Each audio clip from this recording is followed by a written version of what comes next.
අද අපි කතා කරන්නට යන්නේ අපොස උසස් පෙළ විභාගයේදී විභාගයේ ඒ කොටස යටතේ අනිවාර්යෙන්ම විභාගයේදී සිතියම් ස්ථාන 12ක් විශේෂයෙන්ම ලංකා ඉතිහාසය යටතේ ස්ථාන 12කුත් ඉන්දියානු ඉතිහාසය යටතේ ස්ථාන 12කුත් යුරෝපා ඉතිහාසය කරන අයට යුරෝපයේ ප්‍රධාන ස්ථාන 12කුත් වෙන වෙනම සිතියම් වල ලකුණු කරන්න එනවා. එහිදී අපට මුලින්ම ලංකා ඉතිහාසයේ යටතේ විභාගයට ලකුණු කරන්න එන ස්ථාන 12ක්. ඒ යටතේ අපි අද විභාගාකෘතියට විභාගයට එන සිතියම ඇසුරු කරගෙන උසස් පෙළ විභාගයේ වෙනුවෙන් වෙනමම වෙන් කරපු සිතියමක් තියෙන්නේ. ඒ සිතියම ඇසුරු කරගෙන අපි ස්ථාන 12ක් ලකුණු කරලා පුරුදු වෙමු විභාගයට අනුව. එහිදී ඒ කොටස යටතේ තමයි ස්ථාන 12ක් අපට එන්නේ. එතනින් පළවෙනිම ස්ථානය අපට තියෙන්නේ දඹකොළ පටුන. අපි ප්‍රථමයෙන්ම දඹකොළ පටුන මෙහිදී ලකුණු කරනවා. හොඳින් අධ්‍යයනය කරන දඹකොළ පටුන අපි ලකුණු කරන්නේ යාපන අර්ධද්වීපයේ නැත්නම් උතුරු ප්‍රදේශයේ යාපන අර්ධද්වීපයේ මෙන්න මෙතන හරියටම බලාගෙන දඹකොළ පටුන අපි ලකුණු කරනවා. පිටනින් දඹකොළ පටුන එහෙම නැත්නම් මෙය ජම්බුකෝල පට්ටන දඹකොළ පටුන එහෙමත් නැත්නම් අපි එය හඳුන්වනවා ජම්බුකෝල පට්ටන. විශේෂයෙන්ම සංඝමිත්තා තෙරණිය ශ්‍රී මහා බෝධිය රැගෙන අටලොස් කුලයක ශිල්ප ශ්‍රේණීන් සමග මෙරටට ගොඩ බසින ලද්දේ මෙන්න මේ දඹකොළ පටුන වරාය පදනම් කරගෙන. හරිද? ඉන් අනතුරු අපට දෙවනි ස්ථානයේ විදිහට තියෙනවා යාපනය. ඒ ආසන්නෙම යාපන අර්ධද්වීපය තමයි දඹකොළ පටුන තිබ්බෙත්. එහිදී අපි දෙවනි ස්ථානයේ විදිහට අපි යාපනය ලකුණු කරන අපේ රටේ පැවති එක් රාජධානියක් විදිහට යාපන රාජධානිය හඳුන්වන්න පුළුවන්.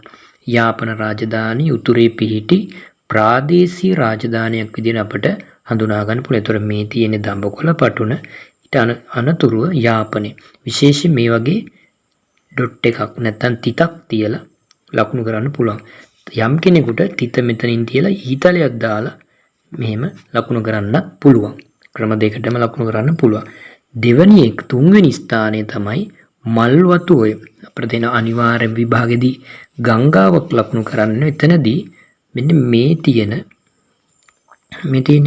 මල්වතු ඔය අපිට ගඟ දිගේ ලකුණු කරන්නත් පුළුවන්. එහෙම නැත්නම් ගඟට ඊතලයක් දාලා අපිට මේක වෙනම ලකුණු කරන්න පුළුවන්. හරිද? එතකොට මල්වතු ඔය තමයි අතීතයේදී කදම්බ නදී කියන නාමයෙන් කදම්බ නදිය කියන නාමයෙන් හැඳින්වුවේ අතීතේ මල්වතු ඔය. එතකොට මල්වතු ඔය නිරන්තරයෙන්ම විභාගෙට උසස් පෙළ විභාගයේදී ලකුණු කරන්න එන ගංගාවක්. ඒතර මේ තියෙන්නේ මල්වතු ඔය.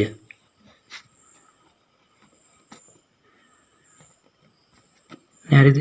ඉන්නනතුරු අපට හතරවෙනි ස්ථානයේ විදියට යෝධවැව. ඒතර යෝධවැව තියෙන්නේ මල්වතු ඔයේම තියෙන මෙන්න මෙතන. දැන් බැලුවම මේ තියෙන මේ මල්වතු ඔයේම නාච්චිදුව වැව. ඉන්නනතුරුව ඉහළට එනකොට මෙන්න මෙතන පේන්න තියෙන අපට මේක තමයි යෝධවැව කියලා අපි හඳුනාගන්නේ. එහෙනම් ඒක තමයි යෝධවැව. ඊට පස්සේදී පස්වෙනි ස්ථානයේ විදියට අපිට කොට්ටිආරම කියලා කියන්නේ අතීතේ යම් වරායක්. ඒ වරාය ත්‍රිකුණාමල වරායට ආසන්නව මේ තියෙන ත්‍රිකුණාමල වරාය. ඒ ආසන්නේ මෙන්න මේ ස්ථානයේ තමයි කොට්ටිආරම අපිට දැක ගන්න පුළුවන්. අපි මේක ඊතලයක් දාලා මෙහෙම ලියමු. කොට්ටිආරම.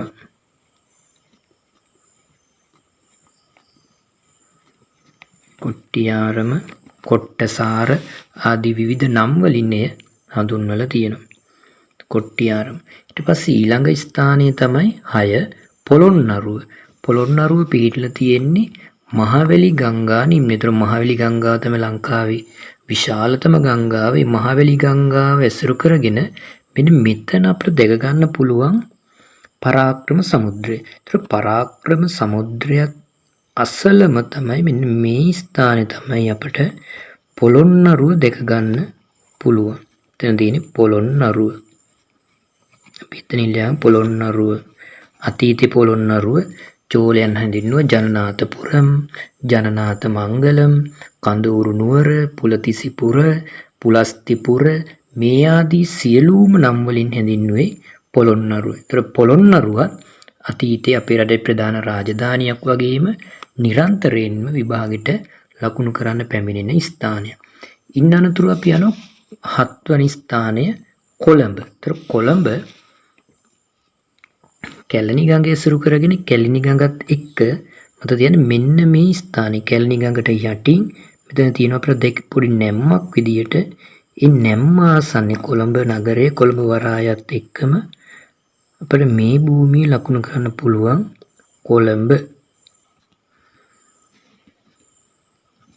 කොළඹ. එතන තියෙන කොළඹ. එතකොට දැන් අපි ස්ථාන 7ක් ලකුණු කරා. විභාගෙදී අපට ස්ථාන 12ක් ලකුණු කරන්න එනවා. ඊට පස්සේ 8 වෙනි ස්ථානය අපේ රටේ ඉතා වැදගත්ම ස්ථානයක්. මොකද ප්‍රාග් ඓතිහාසික යුගයට අදාළ ස්ථානයක් තමයි පාහියන්ගල. පාහියන්ගල පිහිටලා තියෙන කළුතර දිස්ත්‍රික්කයේ බුලත් සිංහල කියන ප්‍රදේශයේ. කළුතර දිස්ත්‍රික්කයේ තියෙන කළුගඟ ඇසුරු කරගෙන කළුතර දිස්ත්‍රික්කයේ පාහියන්ගල පිහිටලා තියෙනවා. පාහියන්ගල ප්‍රාග් ඓතිහාසික මානවයා වාසය කරපු සුවිශේෂී ස්ථානයක් ලෙස අපිට පාහියන්ගල වෙන හඳුන්වා දෙන්න පුළුවන්. ඊළඟට අපේ 9 වෙනි ස්ථානයේ විදිහට අපිට දැක ගන්න පුළුවන් මධ්‍යම පළාත. සාමාන්‍ය සෑම අවුරුද්දකම වගේ පළාතක් ලකුණු කරන්නත් අපට එනවා. ඒකට රට මැද මහනුවර නුවරඑළිය ඇසුරු කරගෙන තියෙන පළාත තමයි මධ්‍යම පළාත. අපි ඒක මේ කඩයිරෙන් දක්වලා තියෙන මධ්‍යම පළාත මේ තියෙන්නේ. මෙහෙම වෙලා. අපි ඒක පොඩ්ඩක් මෙන්න මෙහෙම කඩයිරකින් වෙන් කරගමු. මහනුවර නුවරඑළිය මාතලේ වගේ ප්‍රදේශ මේ මධ්‍යම පළාතට තමයි අයත් වෙන්නේ. මේ දෙන්නේ මධ්‍යම පළාත. මේ සීමාව අපි මේ විදිහට කඩඉරකින් වෙනම ලකුණු කරලා දක්වන්න පුළුවන්. තමයි අපි එතන ඇතුලෙන් ලියමු මධ්‍යම පළාත. ඊළඟට 10 වෙනි ස්ථානයේදී අපිට දීලා තියෙන්නේ සේනානායක සමුද්‍රය. සේනානායක සමුද්‍රය පිහිටලා තියෙන්නේ ගල්ඔයේ. මේ ආසනේ මෙන්න මේක තමයි ගල්ඔය. ඒ ගල්ඔය හරස් කරමින් නිර්මාණය කරන ලද මෙතන තියෙන මේ විශාල ජලාශය. ඒ ජලාශය තමයි ගල්ඔය ජලාශය විදිහට අපි හඳුනාගන්නේ. මේ වැවක් අපට ඕන නම් මේ විදිහට පාට කරලා ලකුණු කරන්න පුළුවන්. අපි එතනින් ලියමු සේනානායක සමුද්‍රය. ගල්ඔය ජලාශය කියලා කියන්නේත් මේකටම තමයි. ගල්ඔය ජලාශය නැත්නම් සේනානායක සමුද්‍රය. ඊළඟට දකුණේ පිහිටලා තියෙන ඉතා වැදගත් ඓතිහාසික ස්ථානයක් වගේම පුදබිමක් තමයි කාචරගාමය. එහෙම නැත්නම් මෙය කතරගම කියන නාමයෙන් මැණික් ගඟ හා නිම්නයේ තමයි කාචරගාමය පිහිටලා මෙන්න මෙතන මේක තමයි මැණික් ගඟ. මැණික් ගංගාව අයිනේ මෙන්න මෙතන නැම්මත් එක්ක. මේ නැම්මත් එක්ක අපි කතරගම නැත්නම් කාචරගාමය ලකුණු කරනවා. කාචරගාම. එහෙම නැත්නම් එය කතරගම කියන නාමයෙන් හඳුන්වනවා. අපේ අවසාන ස්ථානය 12 වෙනි ස්ථානය තමයි දේවනගර. දේවනගර නැත්නම් දෙවුන්දර, දෙවිනුවර යනාදී නම් වලින් මේ තියෙන නිල්වලා ගඟේ මෙන්න මේ පැත්තට මේ නැම්මත් එක්ක තමයි දේවනගර පිහිටලා තියෙන්නේ. අපි එය දෙවුන්දර කියන නාමයෙන්ුත් දෙවිනුවර කියන නාමයෙන්ුත් හඳුන්වනවා. දේවනගර. එහෙනම් මෙන්න මේ විදියට අපට ලංකා සිතියම යටතේ අපට ඓතිහාසික ස්ථාන 12ක් විභාගෙදී ලකුණු කරගෙන අපි මුලින්ම ලකුණු කරා දඹකොළ පටුන, යාපනය, මේ පැත්තෙන් යෝධවැව, මෙතන මල්වතුය, මේ පැත්තෙන් කොට්ටියාරම, මෙතන පොළොන්නරුව, මධ්‍යම පළාත, කොළඹ, පාහියන්ගල, සේනානායක සමුද්‍රය, කාච්චරගාම, දේවනගර. මේ ආකාරයට අපොස උසස් පෙළ විභාගයේදී ලංකා ඉතිහාසය යටතේ විශේෂයෙන්ම ඒ කොටස යටතේ අනිවාර්යයෙන්ම අපට ලකුණු කරන්න එන ස්ථානයක් නැත්නම් කළ යුතු ප්‍රශ්නයක් තමයි පළවන ප්‍රශ්නය. එය අනිවාර්යයි. ලකුණු ඉතා පහසුවෙන් ලබා ගන්න මෙය උපයෝගී වේවි. ලංකා සිතියම ලකුණු කිරීමෙන් අනතුරුව ඉන්දියා ඉතිහාසය යටතේ අනිවාර්ය ප්‍රශ්නය ඒ කොටස යටතේ පළවෙනි ප්‍රශ්නයට සිතියම් ස්ථාන 12ක් ලකුණු කරන්න යනවා. එහිදී අපි විශේෂයෙන්ම ප්‍රාග් මේ ඉන්දු නිම්න ශිෂ්ටාචාරයට අදාළ ඒ වගේම ඉන්දියාවේ පැරණි ගංගා, නගර, වරායන්, ඒ වගේ ස්ථාන, ඊට පස්සේ කපොළු, මේ වගේ ස්ථාන තමයි ලකුණු කරන්න ඉන්නේ. ඒ යටතේ අපි ප්‍රථමයෙන්ම ඉතා පහසුවෙන්ම ලකුණු ගත හැකි ප්‍රශ්නය තමයි ඒ කොටස අනිවාර්ය පළවෙනි ප්‍රශ්නය සිතියම. නිසා නිතරම සිතියම් ලකුණු කරලා පුරුදු වෙන්න, සිතියමක් ළඟ තියාගෙන මාත් එක්කම සිතියම ලකුණු කරා නම් ඊටාම පහසුවෙන් මේ ස්ථාන ටික අපිට මතක තියාගන්න පුළුවන්. දැන් පළවෙනි මේක අපිට ලකුණු කරන්න තියෙන්නේ හරප්පා. ඉන්දු නිම්න ශිෂ්ටාචාරයේ පැවති ප්‍රධාන නගරවලින් විශේෂයෙන්ම මොහෙන්ජදාරෝ, හරප්පා, රකිගාරි කියන නගරවලින් ප්‍රධානතම නගරයක් තමයි හරප්පා කියලා කියන්නේ. වර්තමාන පාකිස්තානයේ තමයි මේ තියෙන පාකිස්තානය. මේ කඩිරෙන් මේ ටික දක්වලා තියෙන පාකිස්තානය, මේ කඩිරෙන් මේ පැත්ත තමයි වර්තමාන ඉන්දියාව. නමුත් අතීත මේ සියල්ලම ඉන්දියාව විදිහට තමයි තිබ්බේ. එතනදී මේ සින්දු ගංගාව, සින්දු ගඟේ අතු ගංගාව තමයි රාවි නදිය. මේ තියෙන රාවි නදිය, රාවි නදී අසබඩ තමයි හරප්පා නගරය. හරප්පා නගරේ පිහිටි වර්තමාන පාකිස්තාන තමයි හරප්පා නගරය අයත් වෙන්නේ. ඊට පස්සේ දෙවනි ස්ථානය තමයි තක්ෂිලා. අතීතේ ඉන්දියාවේ පිහිටි ප්‍රධානතම නගරයක් තමයි තක්ෂිලා. ඒතකොට මේ තියෙන්නේ ඒත් සින්දු ගංගාවෙම, සින්දු ගංගාවේ මෙන්න මෙතන තමයි මේ තක්ෂිලා නගරය අපිට දැක ගන්නට පුළුවන්. මෙන්න මේ ප්‍රදේශය අපි තක්ෂිලා ලකුණු කරන. තක්ෂිලා ලකුණු කරාට පස්සේදී ඊළඟට යන බැරෝඩා ස්ථාන තුන්වෙනි එක බැරෝඩා. බැරෝඩා කියලා කියන්නේ ඉන්දියාවේ තියෙන කපොල්ලක්. එහෙම නැත්නම් අපි කියන දුර්ග මාර්ගයක්.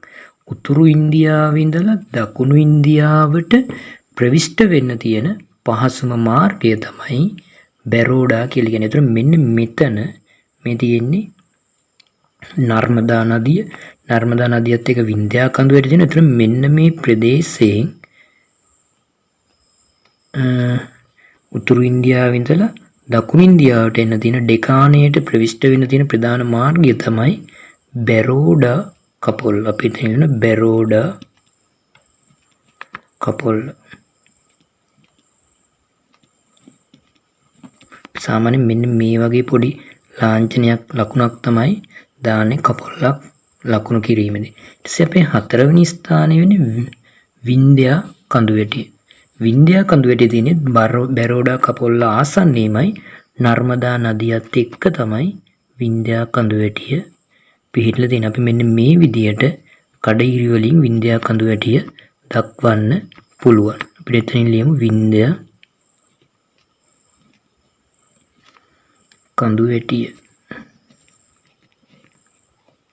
සාමාන්‍යයෙන් සෑම අවුරුද්දකම කඳුවැටියකුත් අපට විභාගෙදි ලකුණු කරන්න එනවා.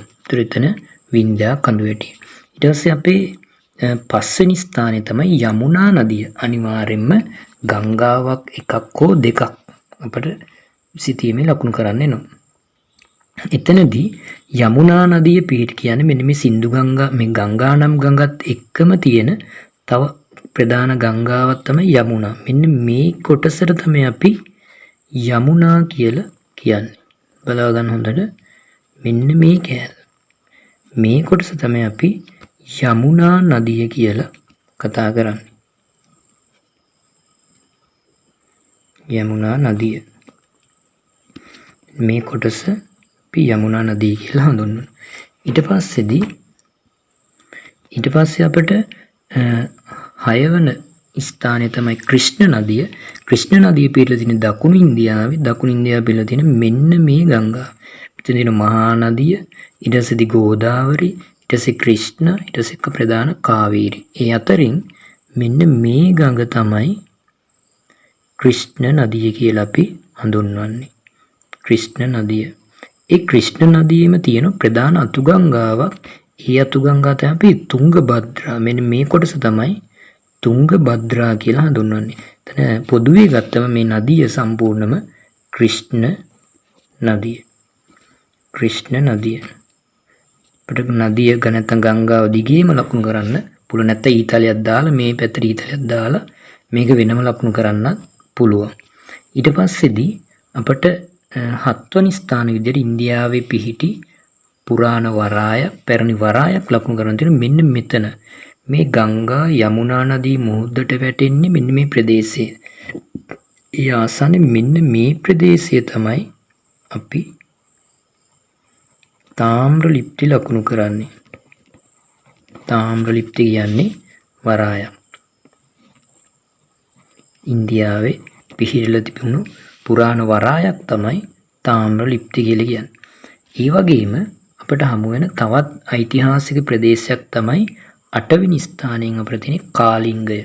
කාලිංගය අශෝක රජතුමා ගැන කතා කරද්දී කාලිංගය ඉතා වැදගත්. විශේෂයෙන් මෙන්න මේ ප්‍රදේශයේ මහා නදියත් ගෝදාවරි නදියත් අතර මෙන්න මේ පැහැදිලිව අපිට පේන තියෙන කොටසක් තියෙන මෙන්න මේ ටික. ඒ ප්‍රදේශය තමයි අපි කාලිංගය කියලා අපි මෙහෙම ලකුණු කරගන්න පුළුවන්. එතකොට ඔය ප්‍රදේශය අපි කාලිංගය නැත්නම් මේ වගේ කෙටීරි ටිකක් ගාලා මේ පැත්තට දාලා ඊතලයක් දාලා ලිව්වත් නිවැරදි. ඊට පස්සේ කාලිංගය ලකුණු කරාට පස්සේ අපිට තියෙනවා කාංචි. ඉන්දියාවේ කාංචි කියන නාමයෙන් අපි හඳුන්වන්නේ දකුණු ඉන්දියාවේ පිහිටලා තිබුණු ප්‍රධාන රාජ්‍යයක් තමයි පල්ලව කියන රාජධානිය. ඒ පල්ලවයන්ගේ ප්‍රධානම අගනගරය තමයි අපි කාංචි කියන නාමයෙන් හඳුන්වන්නේ. එහෙම නැත්නම් මෙය කාංචිපුර.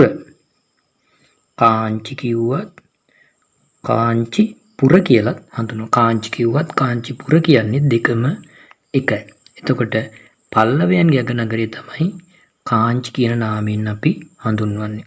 ඊට පස්සේදී 10 වෙනි ස්ථානයේ විදියට සිටියමේ අපිට ලකුණු කරන්නේ 10 ප්‍රයාග. ප්‍රයාග කියන නාමයෙන් හැඳින්වුවේ අපිට මතක් වෙන ප්‍රයාගය සමුද්‍රගුප්ත රජතුමා ගැන කතා කරද්දී හමුවන ඉතා වැදගත් ස්ථානයක් තමයි ප්‍රයාගය. මොකද සමුද්‍රගුප්ත රජතුමාගේ අලහබාද් ප්‍රශස්තිය, සමුද්‍රගුප්ත රජුගේ අලහබාද් ප්‍රශස්තිය පිහිටලා තිබුණේ මෙන්න මේ ප්‍රදේශෙම තමයි. ඒතකොට අපි ප්‍රයාග කියන්නේ අලහබාද් ප්‍රශස්තියට. ඒ අපි ලකුණු කරන මෙන්න මේ ප්‍රදේශය බලන්න. අපි කලින් ලකුණු කරපු යමුනා නදිය මෙහෙම ඇවිල්ලා අතුගංගාවකට මේ පැත්තෙන් ප්‍රථමයෙන්ම හමු වෙන්නේ. අන්න එතන මෙන්න මේ ප්‍රදේශය මෙන්න මෙතන තමයි ප්‍රයාග ලකුණු කරන්නේ. ප්‍රයාග කිව්වත් එහෙම නැත්නම් අලහබාද් කියන්නේ මෙන්න මේ ප්‍රදේශෙටමයි. ඒතර ප්‍රයාග අලහබාද් කියලා හඳුන්වනවා.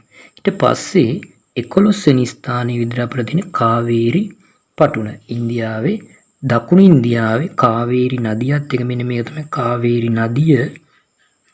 මේ කාවේරි නදිය මුහුදට වැටෙන ප්‍රදේශය මෙන්න මෙතන. මේ ප්‍රදේශය අපි ලකුණු කරනවා කාවේරි පටුන විදියට. කාවේරි පටුන. අපේ ලංකාවෙන් 12000ක් දෙනා ගජබාහු රජතුමා ගිහිල්ලා නැවත අරන් ආවේ. ඒ 12000ක සේනාව කාවේරි පටුනේ වේල්ලක් බඳින යොදාගත් බව අපේ වංශ කතාව කියනවා. එතකොට ඒ අවස්ථාවේ ගජබාහු රජු 12000ට 24000ක් ගෙනාවා කියලා ඉතිහාසයේ සඳහන් වෙනවා, ජනප්‍රවාදයේ සඳහන් වෙනවා. ඒ කාවේරි පටුන. ඊට පස්සේ අපේ අවසාන ස්ථානයේ අපේ ස්ථාන 12යි තියෙන්නේ මදුරෙයි. 12 වෙනි ස්ථානයේ මදුරෙයි කියලා කියන්නේ දකුණු ඉන්දියාවේ පාණ්ඩ්‍ය රාජ්‍ය අගනගරය. පාණ්ඩ්‍යයන්ගේ අගනගරය. ඒතර අපි පාණ්ඩ්‍යයන්ගේ අගනගරය ලකුණු කරගෙන මෙන්න මේ අවසානයේම පාණ්ඩ්‍ය රාජ්‍ය මෙන්න මේ ප්‍රදේශය. මෙන්න මෙතන තමයි පාණ්ඩ්‍යයන්ගේ අගනගරය පිළිලා තින්නේ. අපි හඳුන්වනවා මදුරෙයි කියන නාමයෙන්. නැත්තම් මදුරාපුරය කියන්නේත් අපි මදුරෙයි කියන එකම තමයි. බලන්න එහෙනම් මේ විදියට අපට ඉන්දියානු ඉතිහාසය යටතේ ස්ථාන 12ක් ලකුණු කරන්න එනවා. ඒ ස්ථාන 12 යටතේ විශේෂයෙන්ම ඉන්දු නිම්න ශිෂ්ටාචාරයට 12 මහා ජනපදවලට ඒ වගේම පුරාණ ගංගා වලින් ඊට පස්සේ කඳු වැටි වලින් දුර්ග මාර්ග වලින් වරායන් වලින් රාජධානි වල අගනගර වලින් මේ සෑම ස්ථානයක්ම වගේ අපට නිරන්තරයෙන්ම ලකුණු කරන්න එන නිසා මේ වගේ ස්ථාන නිතරම ලකුණු කරලා පුරුදු වෙන්න.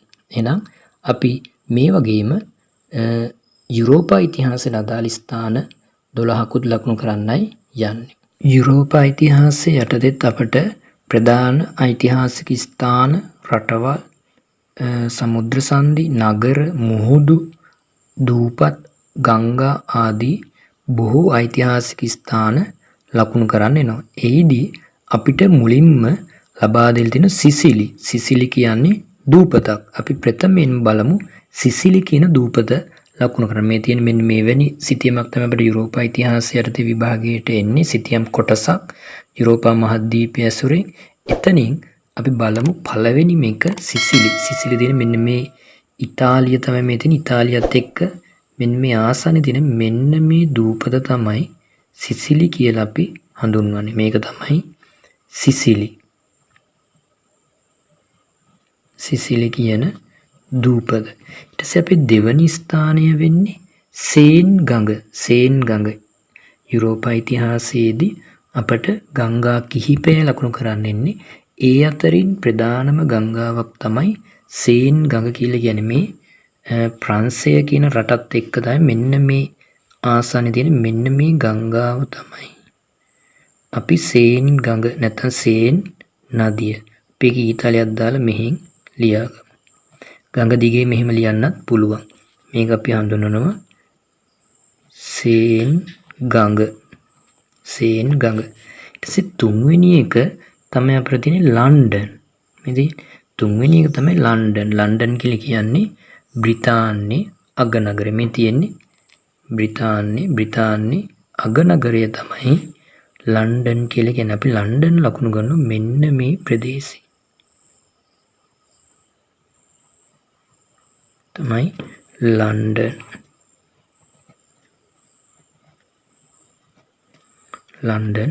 ලකුණු කරා. ඊට පස්සේ හතරවන ස්ථානය තමයි පෘතුගාලය. දේශ ගවේෂණ ව්‍යාපාරයේදී අපිට පෘතුගාල ස්පාඤ්ඤ ඉතා වැදගත්. මෙන්න මේ පොඩි රට තමයි අපි මේ පෘතුගාලය කියලා කියන්නේ. තේරෙන විදිහට කිව්වොත් පෘතුග්‍රීසීන් අපේ රට අල්ලගත්තේ. අනිත් පෘතුග්‍රීසීන්ගේ මව් රට තමයි පෘතුගාල. මෙන්න මේ අනිත් ලොකු විශාල රට තමයි ස්පාඤ්ඤ කියන්නේ. ඒත් අපිට තියෙන එතන පෘතුගාලය. මේක මෙහෙම කඩිරකින් දක්වමු. පෘතුගාලය.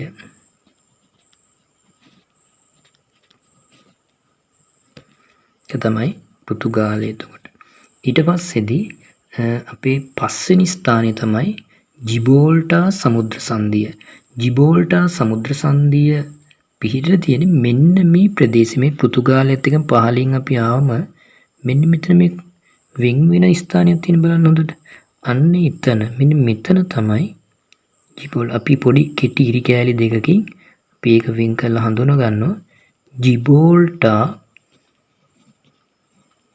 සමුද්‍ර සංධිය. මෙන්න මෙතන තමයි අපි ජිබෝල්ටා සමුද්‍ර සංධිය කියලා හඳුන්වන්නේ. ඊට පස්සේ හයවනි ස්ථානය කීල්ලැල. විභාගදී නිතරම අපට අහන ප්‍රශ්නයක් ස්ථානයක් තමයි කීල්ලැල. මෙන්න මේ බලන්න මෙන්න මෙතන තමයි අපි කීල්ඇල ලකුණු කරන්නේ. කීල්ඇල මෙන්න මෙතන පහසුවෙන්ම අපිට හඳුනා ගන්න පුළුවන්. ඊට පස්සේ හත්වෙනි ස්ථානයට අපිට තියෙන්නේ ඉතාලිය.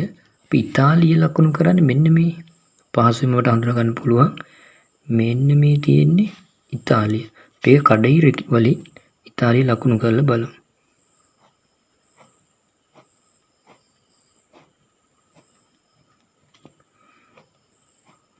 පුනරුද්ධ කාලවකවානු ඉතා වැදගත් නගර කීපයක් මෙහි පිහිටලා තියෙනවා. රෝමය, වෙනීසිය, ජිනෝවා ආදී නගර සියල්ලම පිහිටලා තියෙන මේ රටේ තමයි. ඒතර මේක තමයි අපි හඳුන්වන්නේ ඉතාලිය. අපිට මේක රට ඇතුලේ ලියන්නත් පුළුවන්. නැත්නම් අපි මෙහෙම ඊතාලියක් දාලා ඉතාලිය කියලා ලියන්න පුළුවන්. ඉතාලිය. එතකොට යුරෝපා ඉතිහාසයේදී නිතරම විභාග ලකුණු කරන ස්ථානයක් තමයි එක්ක ඉතාලිය, එහෙම නැත්නම් ඉතාලියේ රෝමය, එහෙම නැත්නම් වෙනීසිය ආදී ප්‍රදේශ. ඊට පස්සේදී 8 වෙනි ස්ථානයේ 8 වනට අපට ලකුණු කරන්න තියෙන්නේ ආන්ද්‍රියාතික් මුහුද. සාමාන්‍ය මුහුදක්, කළු මුහුද, ඊට පස්සේ ආන්ද්‍රියාතික් මුහුද, බෝල්ටික් මුහුද, ඔය වගේ අපට මුහුදුත් නිතරම ලකුණු කරන්න එනවා. එයින් එකක් තමයි ආන්ද්‍රියාතික් මුහුද. ආන්ද්‍රියාතික් මුහුද පිහිටලා තියෙන්නේ ඉතාලියත් එක්කම මෙන්න මේ ප්‍රදේශය. ඔන්න ඔය ප්‍රදේශය තමයි ආන්ද්‍රියාතික් මුහුද කියලා අපි හඳුන්වන්නේ. ඒකත් අපි මෙන්න මේ ප්‍රදේශෙට ඊතාලියක් දාලා මේ හරියෙන් ලියාගමු. ඒතර අපිට ඒක පහසුවෙන් හඳුනා ගන්න පුළුවන්.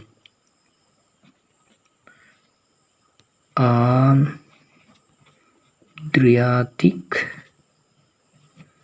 මුහුද.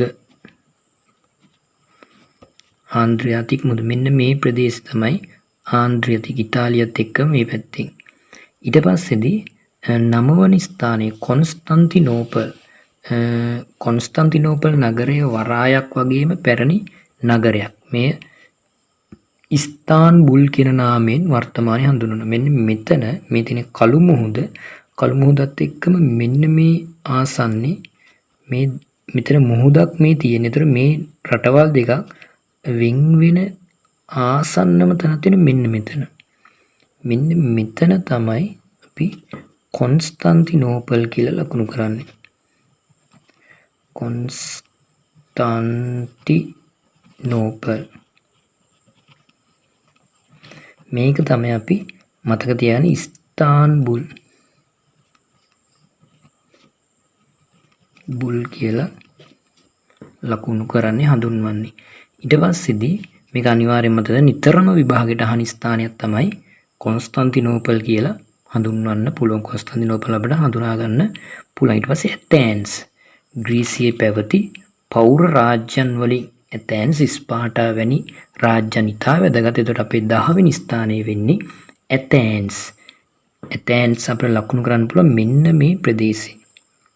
මෙන්න මේ භූමිය, මෙන්න මේ ප්‍රදේශය අපිට ඇතෙන්ස් ලකුණු කරන්න පුළුවන් ග්‍රීසියේ අග නගරයක් විදියට. ඇතෙන්ස් ග්‍රීක ශිෂ්ටාචාරය පැවති ප්‍රධානම පෞර රාජ්‍යයක් විදියට ඇතෙන්ස් අපිට හඳුන්වා දෙන්න පුළුවන්. ඊට පස්සේ අපේ 11 වෙනි ස්ථානය තමයි නෙදර්ලන්තය. නෙදර්ලන්තය කියලා අපි හඳුනාගන්නේ ඊටාම වැදගත් ස්ථානයක්. ඒ තමයි අපි කතා කරෝතින් ඕලන්දය, ලන්දේසීන්ගේ මව් රට. අනේ ලන්දේසීන්ගේ මව් රට තමයි අපි නෙදර්ලන්තය කියන නාමයෙන් හඳුන්වන්නේ. මෙන්න මේ ඉතා කුඩා රාජ්‍ය තමයි අපි නෙදර්ලන්තය කියලා හඳුන්වන්නේ. මම ඒක පාට කරලා පෙන්නන්නම් පහසුවෙන් හඳුනා ගන්න. මොකද පොඩි ප්‍රදේශයක් නිසා මෙන්න මේ කෑල්ල, මෙන්න මේ කොටස සිටියමේ බලා ගන්න හොඳට. මෙන්න මේ කොටස තමයි අපි නෙදර්ලන්තය කියලා. නෙදර්ලන්තය එහෙම නැත්නම් මේක ඕලන්දය කියලා අපිට හඳුන්වන්න පුළුවන්. නෙදර්ලන්තය කියන්නේ ඕලන්දයම තමයි. හරිද? ඊට පස්සේ අවසාන ස්ථානය 12 වෙනි ස්ථානය තමයි ඩැනියුබ් ගඟ. විභාගෙදි නිතරම ලකුණු කරන්නේ ගංගාවක් තමයි ඩැනියුබ් ගඟ කියලා හඳුන්වන්නේ. මෙන්න මෙතන බලන්න හරහට මේ ටික අතරින් වෙනම වෙනස් ආකාරයෙන් මේ කඩිරි වලින් පෙන්නන තියෙන රටවල්. හැබැයි මෙන්න මෙතන මෙන්න මෙහිම හරහට ගිහපු ගඟක් ඉරක් පේනෝනේ. අන්න ඒක තමයි අපි ඩැනියුබ් ගඟ කියලා හඳුන්වන්නේ. එහෙනම් අපි ගඟ දිගේම ලියමු ඩැනියුබ් ගඟ කියලා.